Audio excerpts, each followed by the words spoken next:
E aí, galera, tudo bem? Bom dia para vocês, turminha do Simples com Carinho, turminha que está acompanhando os nossos vídeos aí, sejam bem-vindos, né? É um prazer estar aqui, mesmo diante da situação, né, galera? Né? Mas, esperamos aí que esses vídeos venham agregar para vocês. Então, eu estou aqui hoje, né, Tia Pri, né, para os mais íntimos, ou seja, todo mundo. Eu estou aqui hoje para poder dar continuidade no que, exatamente no conteúdo que nós paramos lá na saída, né? No pré-veste do Simples Curso. Então hoje eu vou falar para vocês do reino Fungi. Algumas pessoas falam Fung, mas aí é a pronúncia. Segue. Bem, das características gerais que esse grupo possui, primeira coisa, eles fazem parte desse reino biológico conhecido como reino Fungi. Eles são eucariontes. O que significa isso?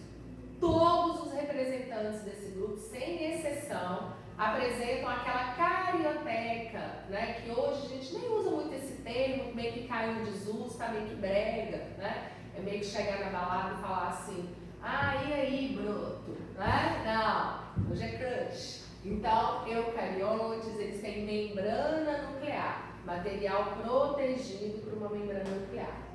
Todos são exclusivamente heterotróficos. Eu sei que a galera erra isso aqui com força. Eles confundem, acham que fungos fazem fotossíntese, acham que fungos produzem o próprio alimento a partir da matéria orgânica. Não é verdade. Os fungos são todos heterotróficos. E eles apresentam um tipo de nutrição bem peculiar, que é o que a gente chama de digestão extracorpórea. Eles lançam enzimas, degradam o alimento e depois fazem a absorção. Então, por isso que é a absorção. São pluricelulares e uni. Na verdade, a grande maioria dos fungos são pluricelulares. A gente tem exceções e exceções consideradas relevantes, como as leveduras. A gente vai falar delas daqui a pouco. E eles são, essas células são chamadas de hifas, e dão origem, quando agregada umas às outras, ao que a gente chama de micélio. Só fazer uma observação bem importante aqui. Lá no nível de organização biológica, a gente costuma falar que o conjunto de células forma um tecido. Nem sempre isso acontece. Nem sempre essas células conseguem se organizar e formar um tecido. Os fungos não formam tecidos. Então, o micélio é um conjunto de células e não um tecido. E é exatamente isso que faz com que os fungos não entrem na classificação nem do reino planta e nem do reino animal. Esses dois grandes reinos biológicos, eles formam tecidos que a gente chama de tecidos verdadeiros, apesar de existir exceções, ok? Aqui na posição taxonômica, da hierarquia do reino dos fungos, nós percebemos que eles apresentam semelhanças com as plantas e apresentam semelhanças com os animais, e a gente vai falando isso ao longo da nossa aula. Bem, as hifas, então aqui eu tenho uma foto de microscopia mostrando os filamentos, agregados uns aos outros, e quando ele forma esse conjunto, o micélio. Esse micélio pode ser um micélio vegetativo. Esse micélio vegetativo, na grande maioria das vezes, ele não é visível aos nossos olhos. Eles estão no solo, no ambiente aquático, depende do hábitat desse fungo, Eles ocupam os mais diferentes tipos de ambiente. E a gente tem um micélio reprodutor, que nesse caso é bem visível, que é conhecido também como corpo de frutificação. São todos os grupos de fungo que apresentam corpo de frutificação? Não. Basicamente, nós temos dois grandes grupos aí, dois grandes filos, reino filo, que são os ascos e os basídeos. Eles formam um corpo de frutificação. Então, nós vamos enxergar esse micélio exposto no ambiente externo. Bem, aquelas características que eu disse para vocês que eles podem se assemelhar bem a plantas ou aos animais. Atenção para isso. Toda vez que eu falar atenção, você já fica conectado, porque é a aposta de vestibular, tá? Eles perguntam isso. Quais as semelhanças deles com plantas, principalmente a semelhança dele com os animais, Parede celular. Nenhum animal tem parede celular nas suas células. Todas as plantas apresentam essa estrutura, né? Que tem ali basicamente a função de proteção. Só que a constituição da parede celular dos fungos é uma constituição quitinosa, ou seja, enquanto lá nas plantas nós temos a parede de celulose, né? Que lá na nossa alimentação vai conferir as fibras, né? Nas plantas nós não temos esse componente, que é a quitina. Então, qual que é a conclusão? Ele tem uma estrutura parecida com planta, mas com uma constituição química encontrada em grandes animais, que são os artrópodes. Todos os animais artrópodes, crustáceos, insetos, quilópode, diplópode, os aracnídeos, eles apresentam quitina no seu exoesqueleto. Então, semelhança com o animal na composição, semelhança com planta em ter a estrutura. A substância de reserva é o glicogênio, ou seja, a reserva energética dos fungos é a mesma dos animais. Nós, animais, armazenamos glicogênio. Mais precisamente, nós humanos, guardamos esse glicogênio no fígado e nas nossas células musculares, né? E os fungos guardam glicogênio, enquanto as plantas guardam amido. Costumam se desenvolver em locais úmidos, sobreados e sobre matéria orgânica, decompondo-a. A gente fala muito da atividade decompositora dos fungos, né? É muito perguntado, atenção, é muito perguntado sobre isso em questões de prova e eu volto a falar novamente. Quanto à reprodução, é basicamente assexuada. Vamos lembrar que a reprodução assexuada não é aquela que não tem sexo, né, galera? A reprodução assexuada é aquela que não tem encontro de gametas e nem sempre para esses gametas encontrarem eu preciso de cópula, eu preciso de contato. A reprodução assexuada é aquela que não gera variabilidade, não acontece fusão de gametas ou de núcleos, né? Ela é associada diretamente à reprodução mitótica, porque na mitose você forma clones, não tem variabilidade genética. Com a formação de esporos, estruturas especializadas. Esses esporos dos fungos ficam em estruturas chamadas de esporângios. Engraçado, professor, eu lembro de que eu vi falar de esporos e esporângios quando eu estudei plantas. Quando eu estudei lá as samambaias, quando eu estudei lá os musgos, falaram de esporos e esporângios. Há uma semelhança. A gente vai falar de esporos e esporângios no reino vegetal, né? Os fungos também utilizam desse mecanismo reprodutivo. Porém, nós temos também uma reprodução sexuada, que não ocorre em todos os grupos, mas ela vai existir e a gente vai falar disso daqui a pouco. Certo? Quanto, né, essa reprodução, esse esquema aqui, ele vai representar exatamente os dois processos que podem ser realizados. Vamos analisar aqui primeiro a reprodução assexuada, muito fácil. Então, você tem o micélio, que é o corpo de frutificação, né? Não necessariamente é o micélio reprodutor, pode ser o vegetativo, aquele que a gente não está enxergando. Neste micélio, nós vamos ter estrutura chamada de esporângio. Dentro do esporângio está acontecendo uma divisão mitótica, ou seja, é mitose, reprodução assexuada. Essa mitose vai gerar esporos. Então quer dizer que esse micélio virou esporo? Sim, por divisão, diferenciação. Esses esporos vão germinar, com esse termo aí, germinação, crescimento, também encontrado nas plantas, e vai dar origem a novos micélios. Então, muito simples. O que as questões gostam muito quando perguntam do ciclo? Não é para vocês ficarem decorando os nomes, mas entender as fases diploides, haploides nesse ciclo. Se aqui eu tenho um micélio M e ele vai fazer uma mitose, ele vai formar, se eu tenho um micélio, nos esporângios eu tenho estrutura N, se ele vai fazer uma mitose, ele vai formar esporos N. Não acontece redução de diploidia, não acontece redução de cromossomos. Inclusive, se o fungo ele é haploide, a única forma dele se reproduzir é através de divisão assexuada. Ok? E aí vai acontecer uma germinação. Perceba aqui pelas minhas setinhas que eu tenho só fases haploides, que é representado pelo azul, este azul aqui, fase haploide. Ok? E se ele resolver fazer uma reprodução sexuada, ou se isso for permitido dentro desse o micélio. Esse micélio é um micélio obrigatoriamente reprodutor, né? É o corpo de frutificação. Vai acontecer uma fusão de citoplasmas. Então, o citoplasma de uma célula, de uma hifa, ele vai fundir ao citoplasma da outra. Esse processo é chamado de plasmogamia, tá?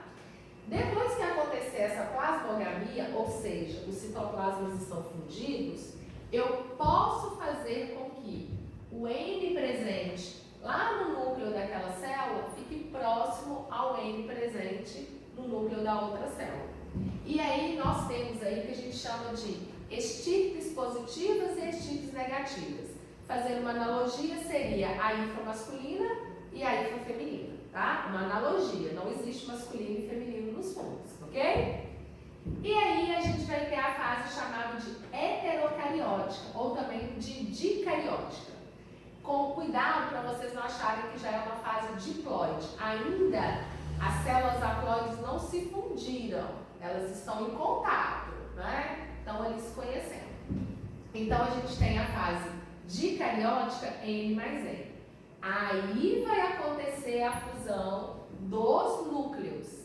Então, fusão de citoplasma, plasmogamia. Fusão de núcleo, cariogamia. Fundir os núcleos, aí eu formo o zigoto do fungo, que é a estrutura diploide 2Ns. N junto com N, 2Ns, uma estrutura só. É importante a gente perceber que aqui a gente vai ter uma meiose para formar, para o fungo fazer uma reprodução sexuada. Meiose, reprodução sexuada. Nós temos 3 tipos de meiose ocorrendo na natureza, pensando em todos os seres vivos que fazem esse tipo de reprodução. Uma meiose que é a meiose gamética, é a nossa, é a meiose para formar gameta, né? Então, está acontecendo lá nos testículos, a espermatogênese, está acontecendo lá nos óvulos, a ovogênese, ok? Gamética, para formar gameta. Nós temos uma meiose espórica, que é a meiose para formar esporos. E nós temos uma meiose que a gente chama de zigótica, no zigoto. Então, presta atenção aqui no meu ciclo. Eu formei uma estrutura diploide. Lá no esporângio aconteceu a meiose.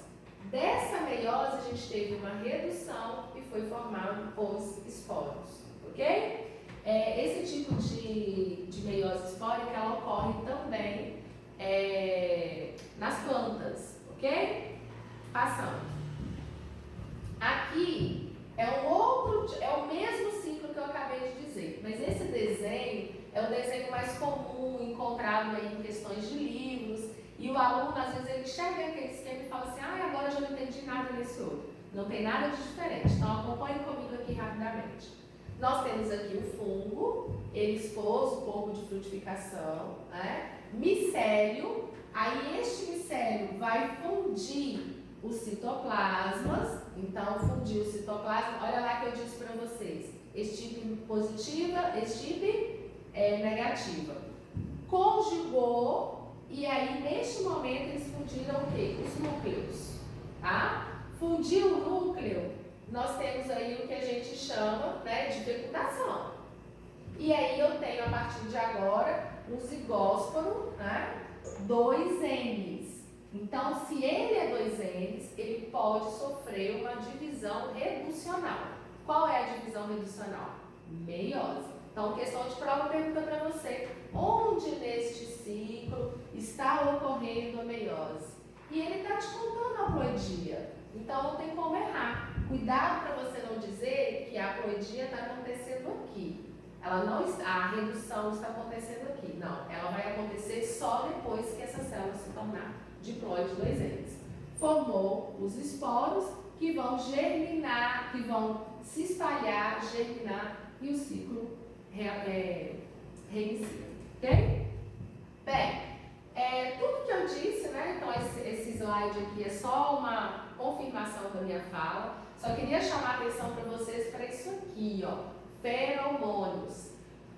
Como será que um fungo sabe que aquela linhagem daquele micélio é a masculina masculina, positiva, ou é a feminina negativa? Como que sabe? Os fungos, eles têm atrativos sexuais. Essa palavrinha é muito falada quando a gente fala, inclusive, de artrópodes, né? Como que uma formiga, ela segue a outra tão certinha, né? Como que as abelhas conseguem se conectar e voltar exatamente para a sua colmeia, né? Esses comunicadores químicos são chamados de feromônios. Os fungos também possuem, então isso que permite essa interação entre a estirpe masculina e a feminina, ou positivo e negativo, ok? Pode passar? E os modos de vida, né? Então eu disse lá no início que os fungos, eles apresentam uma atividade decompositora, junto com as bactérias. Então lá na ecologia, nós estudamos o papel fundamental dos decompositores na ciclagem de nutrientes. E aí eu queria chamar a atenção aqui, porque há muito tempo eles consideravam alguns animais como sendo decompositores. Urubu, chacal, hienas, esses animais, minhocas, esses animais não são decompositores. Eles facilitam a atividade dos decompositores. Por quê? Somente fungos e bactérias conseguem degradar a matéria orgânica e devolvê-la à natureza de forma inorgânica. E quem vai aproveitar essa matéria inorgânica? As plantas, os produtores, né? Então é muito importante a atividade decompositora. Sem atividade decompositora, os produtores não teriam nutrientes para poder realizar o seu processo fotossintético, enfim, manutenção da vida, ok? Só que muitas vezes esse processo de decomposição não é legal, né? Então, segue aí as imagens, decomposição de imóveis, pode seguir, né? Decomposição aí de CD e DVD, apesar que hoje nós estamos na era já, né, de Bluetooth e coisas e tal, e pendrives, papéis, fotos, olha lá, estragou a cara da tia Matilda, né, como que vai fazer? E vai seguindo, né? E a decomposição aí dos alimentos, né? Então, é o tipo de decomposição que a gente vai acompanhando, vai vendo no nosso dia a dia, né? Às vezes a gente não está enxergando o fundo ali, mas a gente sabe que ele está atuando. Certo? Pode passar. Parasitas. E quando a gente lança essas imagens aí durante a aula, tem menino que abaixa a cabeça, fala que está passando mal, mas é importante a gente falar e mostrar para vocês imagens fortes. Então, neste momento agora, se você aguenta, você olha, tá? Nós temos aí os parasitas, micoses, frieiras, candidíase. Primeiro, só lembrando aqui que mico vem de fungo. A parte da biologia que estuda os fungos é chamada de micologia, tá? Então, quando a gente fala de micotoxina, toxina de fungo, micoses, doenças causadas por fungos, ok? Então, o que são os parasitas? Muito cobrado em questões de vestibulares, associados à ecologia, associados a fungo, bactérias, vírus, né? Nós estamos aí nessa era do coronavírus. Todos os vírus, por exemplo, são parasitas, mas nem todos os fungos, bactérias, animais realizam essa atividade. Ah, professora, achei que parasita era minha tia, minha filha.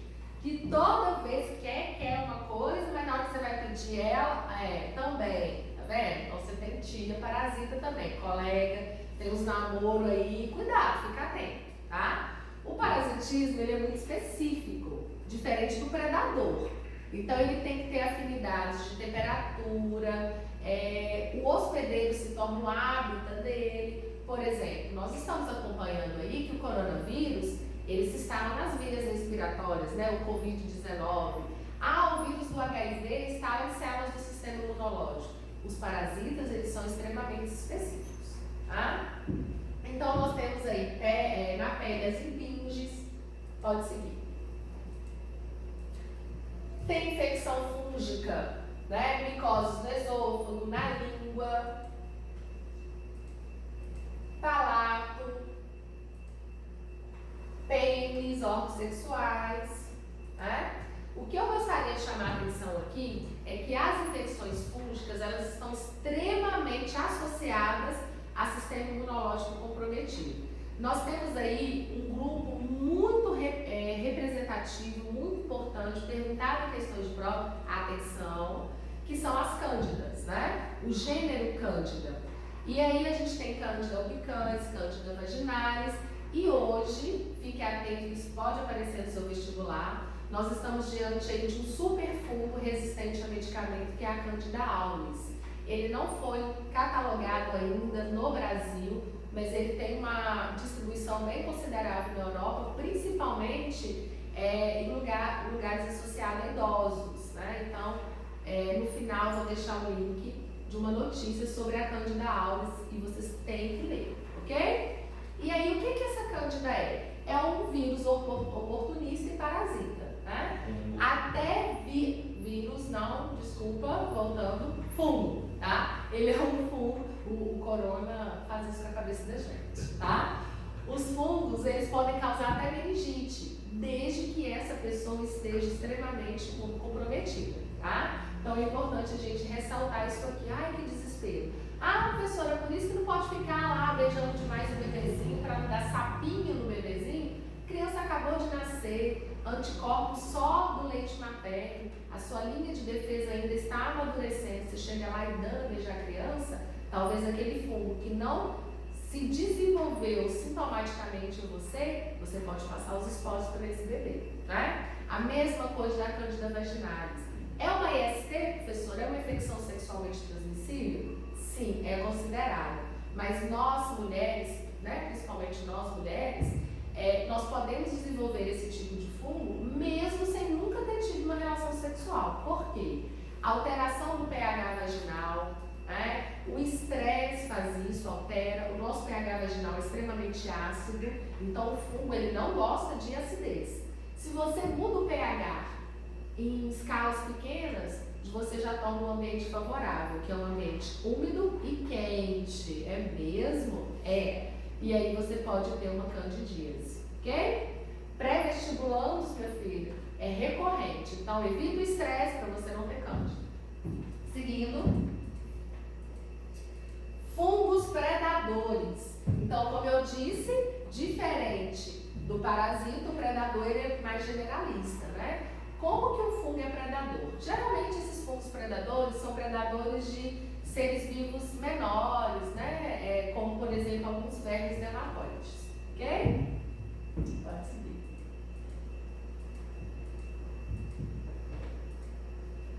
Fungos mutualísticos. Os fungos mutualísticos, primeiro, o que é mutualismo? Mutualismo vem o quê? Mútuo, né? Troca, altruísmo, né? E aí o mútuo é aquela troca, aquela interação ecológica que a gente estuda, fala de uma maneira bem relevante lá nas aulas de ecologia, que é uma interação entre dois indivíduos de espécies diferentes, em que eles vão trocar benefícios mútuos. E é importante nós sabermos que tem uma outra relação chamada de protocooperação, cooperar. Cooperar significa, se eu quiser eu coopero, se eu não quiser, tá de boa. No mutualismo, os seres envolvidos, eles precisam se relacionar para a sobrevivência de cada um deles. Então, é uma relação obrigatória. E aí, nós temos aqui os linkers. Eu deixei aqui na minha apresentação, mas eu vou falar um spoiler depois para vocês, tá? Os linkers já são considerados uma relação não mais mutualística. A gente percebe que as questões até 2015 ainda cobrava isso. A partir de agora, eles querem saber se você sabe o que é um linker e não a interação, porque essa interação mutualística ela já caiu por terra, ok? Pode seguir, próximo. Agora, essa interação aqui, ela tá bombando nos vestibulares, bombando, que é a relação das micorrizas. Risas, raízes, mico, como eu disse, fungo. É a interação de fungos e plantas, tá? Essa interação é extremamente importante, ela tem aparecido aí nas questões, tanto para perguntar que tipo de interação, ou seja, mutualística, os fungos têm benefícios e as plantas também. Os fungos, eles aumentam a capacidade de absorção das raízes das plantas dos nutrientes do solo. Em contrapartida, lembrando que nenhum fungo produz o seu próprio alimento, as plantas vão fornecer matéria orgânica, nutriente para esses fungos. Então é uma troca. Por que as glifosadas são tão cobradas? Qual a importância dela? Quando você disponibiliza fungos em raízes de planta, você consegue reduzir o uso de fertilizantes. O Brasil é um dos países que mais usa fertilizantes no mundo. E essa técnica natural, né, de interação entre os fungos e as plantas poderiam reduzir em grande quantidade o uso de fertilizantes. E aí a gente tem que pensar que o uso de fertilizante é diferente do uso do agrotóxico. Porém, o uso de fertilizantes de maneira exacerbada pode gerar prejuízos, como por exemplo a eutrofização. Aí tem que ver aula de ecologia. Pode seguir.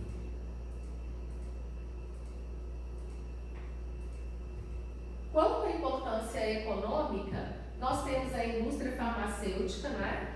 Indústria farmacêutica. Então, lá no contexto da década da Segunda Guerra Mundial, um pesquisador, né, o Alexander Fliegman, ele descobriu acidentalmente o penicilino, né, que é um antibiótico. E aí vale a pena lembrar que aqui a gente tem outra interação ambiental que não é parasitismo e nem mutualismo, muito menos mutualismo, que é uma relação amensal, também chamada de antibiose. É quando o ser vivo produz uma substância, uma toxina, que vai matar ou coibir o desenvolvimento do outro. Este tipo de fungo, ele evita o crescimento de bactéria. Então, a partir daí, nós descobrimos uma das maiores resistências ambientais da humanidade, que são os antibióticos. Ok? E aí, imagens do penicilino.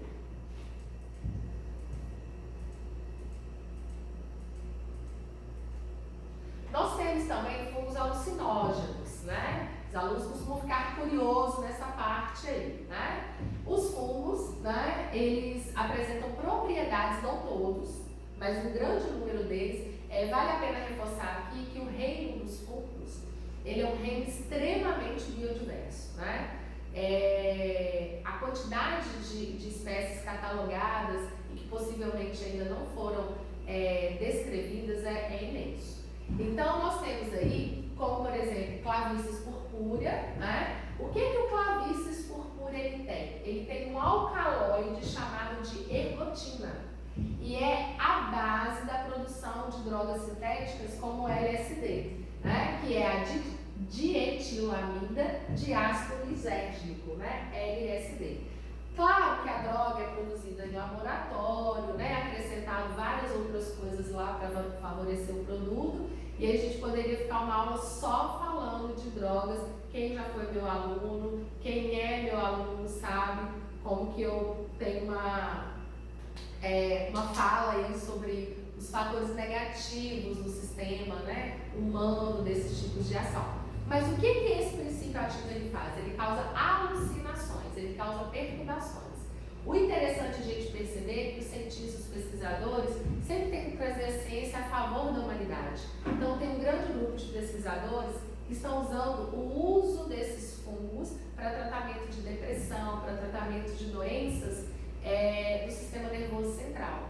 Porque quando causa alucinações ou perturbação, é como se causasse uma limpeza no cérebro. Só que nós temos várias implicações, né? Às vezes a pessoa ela perde exatamente o contexto da realidade.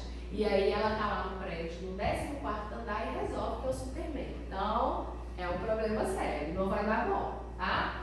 O interessante de a gente perceber, e também vou deixar um link de uma notícia, de uma reportagem para vocês, sobre a história dos fungos alucinógenos, né? Principalmente os fungos aí, o Clavicis purpúrea. Então ele foi usado, ergotismo, é a doença causada por esse fungo. As pessoas morriam porque elas comiam centeio, né, que é um grão, comiam pão com centeio, com uma grande quantidade da toxina. E isso não causava só alucinações, causava mortes, né?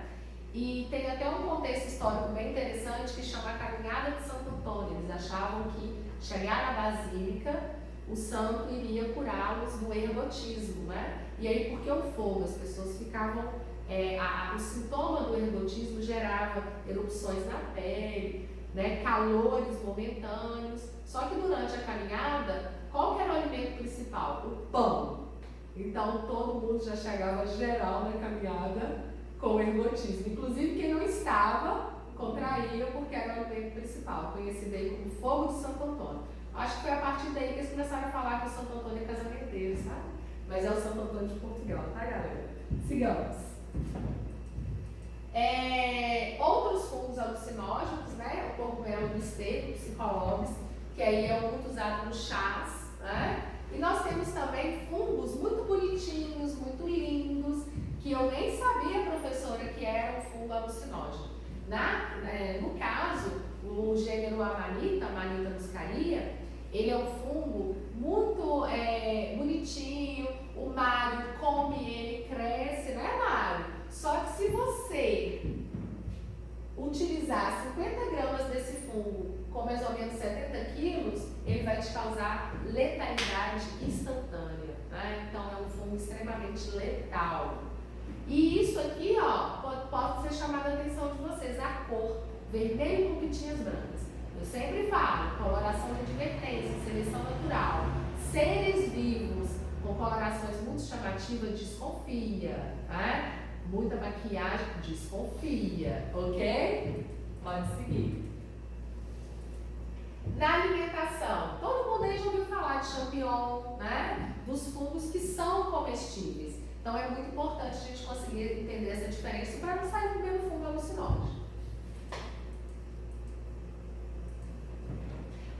Detalhe, trufa. Um dos alimentos considerados, né, na empresa alimentícia, a trufa é um dos alimentos mais caros do mundo. E muitas vezes a trufa não é o fungo sozinho. Muitas vezes a trufa é uma micorriza. Tem países europeus que tem a caminhada da trufa, né? Porque aí a pessoa encontra uma trufa e aí ela vai ficar rica, vai comprar uma casa, né? Então, vou deixar o link para vocês também verem esse tipo de alimento. Uma das mais conhecidas é a trufa negra, ok? Saccharomyces cerevisiae, já vou falar dele, pode passar. Solta aí, Jô. Jô é meu assistente, né? Gente, o valor desses queijos aqui, ainda bem que eu gosto, porque isso, durante o processo, né, de utilização do fungo, gera um valor atribuído, e esses queijos aí, né, muito usados junto com vinhos, coisa de gente chique, sabe? Enfim, queijo Camembert, Roquefort, né, tudo utilizando fungo, né? Aí a gente fala assim, não, mas está estragado. Mas para estragar isso, você tem noção de quanto tempo que demorou e o sabor que, segundo eles, isso é atribuído. Segue, Jô. Bem, aqui nós temos, pode passar a próxima, nós temos uma parte muito importante, que é atenção, né? Atenção, alunos, isso é muito perguntado em prova. Nós temos dois grupos de organismos fermentadores para a indústria alimentícia, bactérias e fungos. Os fungos, em especial, eles realizam uma fermentação chamada de fermentação alcoólica, que gera como produto, vamos entender aqui a fermentação. A gente tem glicose, lembrando que o fungo utiliza esse substrato ideal, ele gosta de ambiente que tenha a presença dessa matéria orgânica para poder reproduzir, para poder germinar. Então, nós temos glicose, essa glicose vai ser quebrada. Esse processo lá na respiração completa, na respiração aeróbica, é chamado de glicólise, é a quebra da glicose, gerando duas moléculas de ácido pirúvico. Lembrando que a molécula de glicose tem 6 carbonos e o ácido pirúvico 3 carbonos. Então eu tenho ácido pirúvico e esse ácido pirúvico, sob a ação das leveduras Saccharomyces cerevisiae, né, o principal aí da indústria alimentícia, vai gerar como produto etanol e CO2. Muito perguntado em prova, qual é a matéria-prima do processo de fermentação dos fungos? Açúcares, carboidratos, né? Essa é a sua resposta. E quais são os produtos gerados? Álcool e CO2. O álcool vai ser atribuído aí nas bebidas alcoólicas, né? Vinhos, cervejas, os levedos. E o CO2, ele é utilizado na fermentação de pães, né? Professora, então quando eu vou comer o pão, é a mesma fermentação, o pão tem álcool, vou ficar bêbado. Não vai, porque o pão foi assado e o álcool, ele evaporou. Então, o crescimento da massa é favorecido pela presença do CO2 e o álcool no sabor das bebidas aí. Então, isso é muito perguntado em prova, fermentação alcoólica dos fungos. Agora, já caminhando para a nossa reta final da nossa aula, relações filogenéticas. É importante ressaltar que relações filogenéticas são baseadas no que a gente chama de relações de parentescos evolutivos à base de DNA.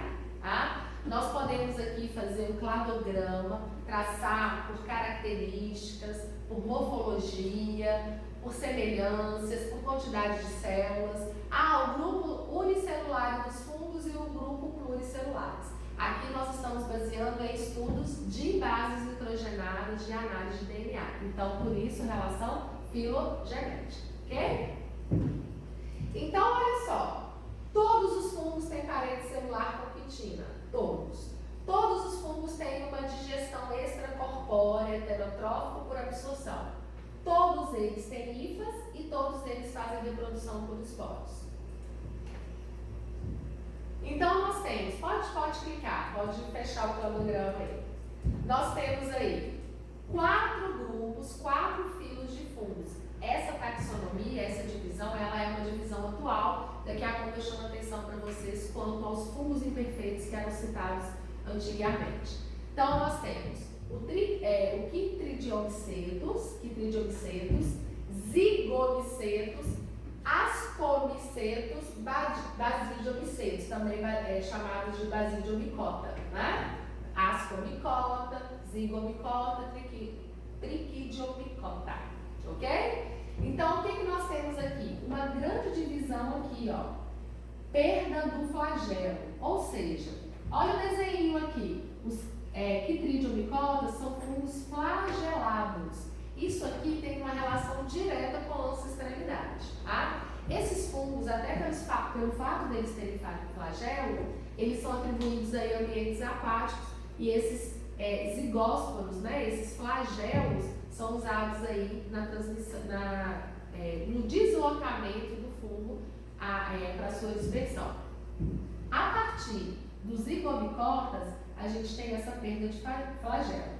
Então, aqui a gente tem o zigósporo e aqui nós temos esses 2 grandes grupos, que isso aqui é perguntado para vocês em prova. Quais são os grupos de fungos que formam o corpo de frutificação? Somente os ascomicota, ou os ascomicetos, e os basidiomicetos. Esses 2 grupos, eles apresentam o micélio como estrutura reprodutora, ok? Então, é isso que eu gostaria de chamar a atenção para vocês. Esses 2 grupos não formam o corpo de frutificação, esses 2 grupos formam o corpo de frutificação, ok? Aqui, a gente percebe que os vestibulares, eles não ficam atentando tanto para o que era antigamente, o que é hoje. Eu só gostaria de chamar a atenção aqui sobre a relação dos ficomicetos, né? Que são o que era chamado antigamente como fungos imperfeitos. Por que esses fungos eram chamados de fungo imperfeito? Porque eles não formavam corpo de frutificação, tá? Então, essa classificação ela já caiu por terra e hoje nós temos esses 4 filos. Bem, aqui, tudo que eu já comentei ali, mas eu gostaria de chamar a atenção aqui, né? Os quitridiomicetos, eles são prováveis ancestrais, né? Até pela presença aí do flagelo, que não é encontrado em outros filos, né? E eu gostaria de chamar a atenção aqui sobre aqui, ó, destaque. Muitos são parasitas de animais, plantas, anfíbios. O que são esses anfíbios? Né? Alguns anfíbios, até por questão da condição da pele, o que os anfíbios têm? Pele úmida. Né? Essa pele úmida favorece, principalmente, gente, associado nesse contexto atual. Vocês vão ver questões associando ao aquecimento global. O grupo dos anfíbios tem sofrido grandes pressões desvantajosas de acordo com esse aumento da temperatura, uma pressão seletiva que eles não estão resistindo. Se a gente, que somos homotérmicos, temos mecanismos de controle de temperatura, já sofremos, se não fosse o ar-condicionado, imagina os anfíbios, né? Então, temperatura alta, umidade, condição favorável para fungo. Então, existe um grupo de fungos que parasitam esses animais e causa neles o que a gente chama de hiperqueratinose. O que significa isso? Eles vão estimular a produção de queratina na pele desses anfíbios. Não, professora, então agora o trem ficou feio. Ficou. Por quê? Nós sabemos que a queratina é uma proteína hipermemorizante. Na nossa pele está lotada de queratina. Por isso nós liberamos suor através das glândulas sudoríparas, né? Liberamos água através da nossa excreção urinária. E no caso dos anfíbios, que não é só para eliminação de calor, é para respiração. Essa pele extremamente seca inviabiliza o principal mecanismo de respiração dos anfíbios, que é a respiração cutânea, né? Levando esses animais à morte. Tá? Então isso é muito importante, é um parasitismo. Pode seguir. Dos zigomicêdios, zigomicotas, queria chamar a atenção do representante. São os bolores do pão. Ah, professora, aquele bolor que fica lá no colégio, ou rampa e coloca na besteira assim mesmo? Sim, meu filho. A nossa sorte é que esses fungos não costumam produzir toxinas perigosas para o homem, né? Mas o ideal é jogar fora. Sabe o que a minha mãe fez, professora? Pegou a massa de tomate, como se diz nós mineirinhos, não é o caso do cavaco, né, cavaco? Na mineirinho, a gente fala massa tomate, né? Minha mãe pega a massa tomate, tira o fungo e usa o resto. Mas eu não falei de IFA, você não está enxergando. Mas toda a massa de tomate está contaminada pela presença do fungo. O que aconteceu naquele pedacinho preto ali é que o micélio se expôs, né? E aí a gente fala que esses fungos aí, eles têm, é como se fosse uma pelugem branca ou preta, né? E eles se expõem. Não forma um corpo de frutificação, mas é o micélio dele na sua forma exposta. Ok? Ascomicetos, né? Eles formam um corpo de frutificação, mais uma vez lembrando que não são flagelados. E aqui eu gostaria de chamar a atenção para esses dois representantes, penicilino, que eu já falei, e o aspergillus. O aspergillus flavus é um fungo que produz uma substância chamada de aflatoxina.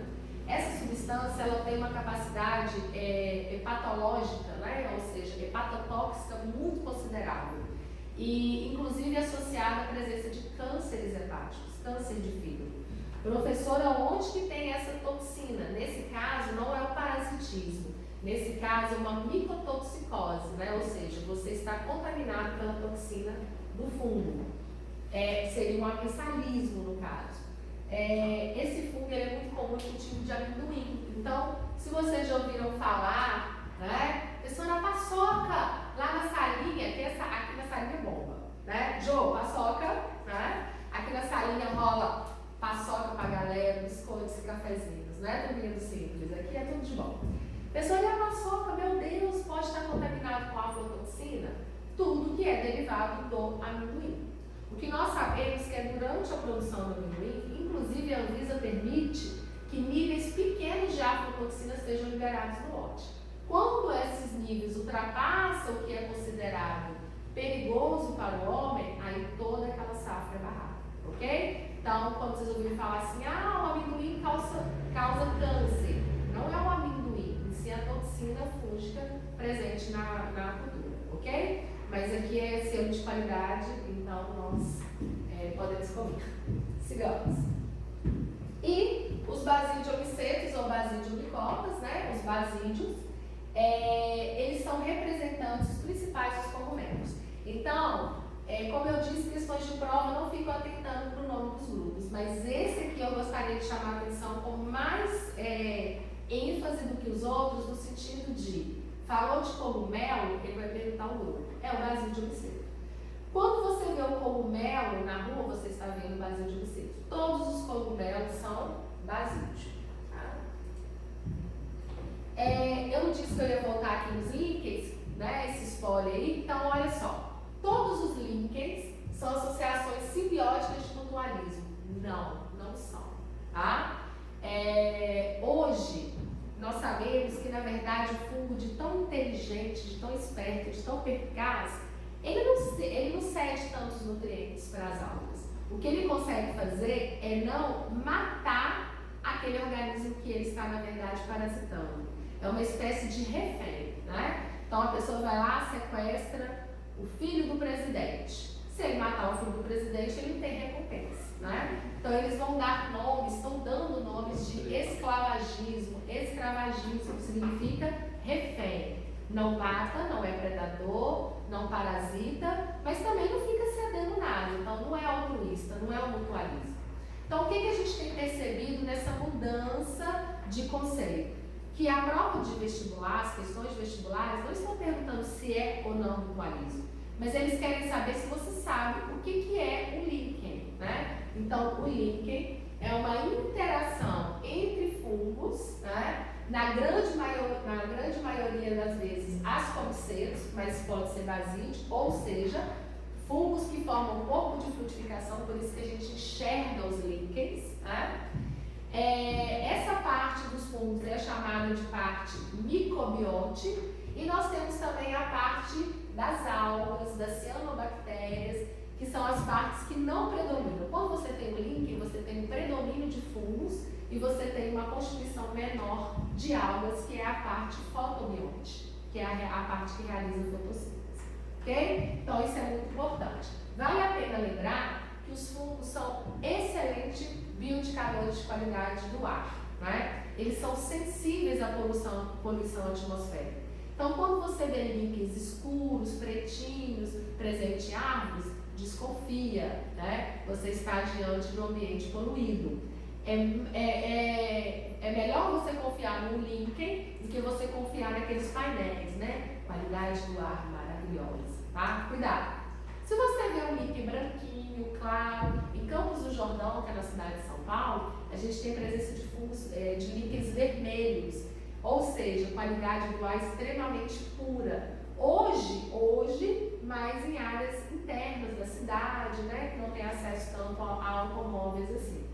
Por isso que Campos do Jordão, no passado, foi conhecida como cidade dos tuberculosos.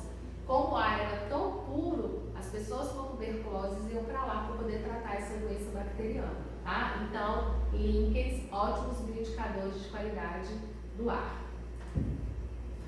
Encerrando, tá? Eu sei que a gente poderia ficar aqui horas e horas e horas, mas encerrando, eu gostaria de chamar a atenção para esses 3 links que eu vou colocar lá no rodapé do vídeo, ok? Que é sobre a Candida auris, que eu citei para vocês, como um super fungo resistente à medicação, então é sério, né? Poderia virar uma pandemia. Gostaria de ressaltar que nós temos uma negligência quanto a doenças fúngicas. Muitas vezes essas doenças fúngicas, elas são negligenciadas no diagnóstico errado, né?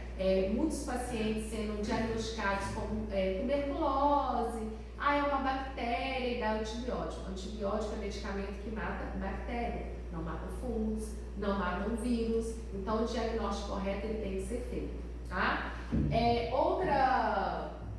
Outra notícia que eu quero chamar a atenção, né, é sobre esse grupo de pesquisadores fantásticos, né, que realizam uma expedição chamada de Michael Anter, ou seja, eles estudam fungos da Antártida. São pesquisadores de várias partes do Brasil, mas a equipe é sediada, né, o centro é pela Universidade Federal de Minas Gerais, né, sob o comando aí do professor Luiz Rosa. Tem que fazer essa propaganda, gente. Tem que assistir esses vídeos. Inclusive, a base da Antártica no Brasil, ela acabou de ser inaugurada depois de um incêndio. Muitas pesquisas foram perdidas, então a gente tem que valorizar a questão científica do nosso país. Por que eles estão estudando o fungo da Antártida? Me conta. Principalmente para poder descobrir princípios ativos que vão ajudar no tratamento de doenças, principalmente doenças tropicais. Leishmaniose, malária, doença de Chagas, doenças essas, parasitoses essas que assolam o mundo e o nosso país, né? Então, é de ressaltar, né? De bater palmas aí para essa pesquisa. Assistam o vídeo lá do Michael Anter. E aqui a notícia do esporão do centeio, para você entender um pouco da história, do contexto, que é bem legal, tá? Vocês percebem aqui que tem as avós galegas. Essas mulheres, essas avós, as parteiras, que hoje, né, a gente chama aí das doulas, elas usavam os fungos para ajudar as mulheres a ter partos difíceis. Como assim? Esses fungos eles têm o efeito de contração, dilatação, usado para abortar, mas usado também para permitir contrações exageradas no parto que apresenta dificuldade. Então vale a pena ler sobre essas notícias aí, eu vou disponibilizar o link para vocês, ok? Espero que tenham gostado. Qualquer dúvida que tenha ficado pode perguntar, a gente vai responder. Dá um like, gente, tá? Se você tenha gostado. Acompanhe, sim, compartilha, mostre para os amigos, enfim. Né? Qualquer coisa nós estamos à disposição. Um beijo para vocês.